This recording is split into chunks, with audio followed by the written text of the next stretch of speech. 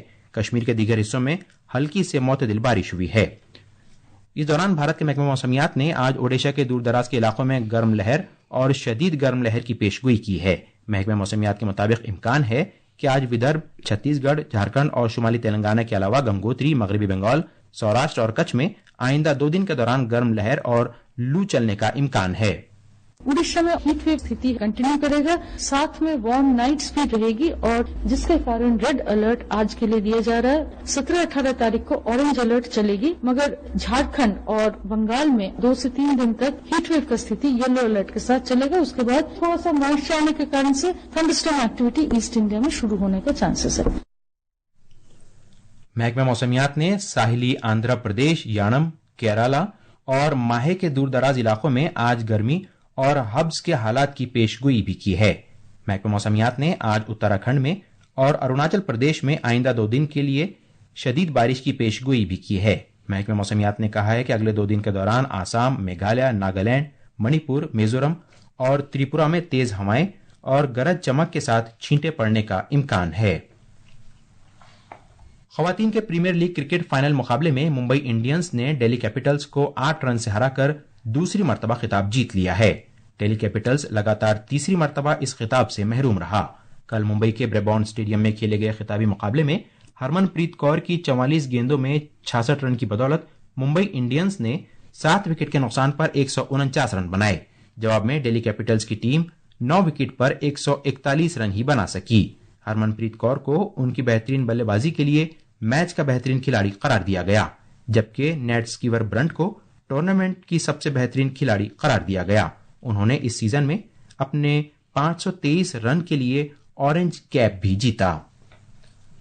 کشتی سے متعلق بھارتی فیڈریشن WFI نے عالمی چیمپئن شپ میں تمغے حاصل کرنے والے پہلوان دیپک پونیا اور انتم پنگل سمیت 30 پہلوانوں کو سینئر ایشین چیمپئن شپ کے لیے چنا ہے، جو 20 سے 30 مارچ تک اردن کے مقام عمان میں ہوگی۔ یہ تھیں خبریں، اور اب اخبارات کے آئینے کے ساتھ ہیں فہیم احمد۔ شکریہ ضمیر۔ قومی راجدھانی سے شائع ہونے والے بیشتر اردو اخبارات نے وزیر داخلہ امت شاہ کے اس بیان کو شہ سرخی بنایا ہے کہ مودی کی قیادت میں آسام اب ترقی کی راہ پر گامزن۔ آسام میں 27,000 کروڑ روپے کے سیمی کنڈکٹر صنعت لگائی جا رہی ہے۔ ہندوستان ایکسپریس کی ایک سرخی ہے، میزورم حکومت کو آسام رائفلز بٹالین کی زمین کی منتقلی اور نقشوں کا باضابطہ تبادلہ۔ ووٹر فوٹو شناختی کارڈ پر الیکشن کمیشن کی اگلے ہفتے میٹنگ، اس خبر کو پرتاپ نے صفحے اول پر جگہ دی ہے۔ اخبار ملاپ لکھتا ہے، سنیتا ولیمز کی گھر واپسی کی راہ ہموار، ناسا نے خلائی مشن روانہ کیا۔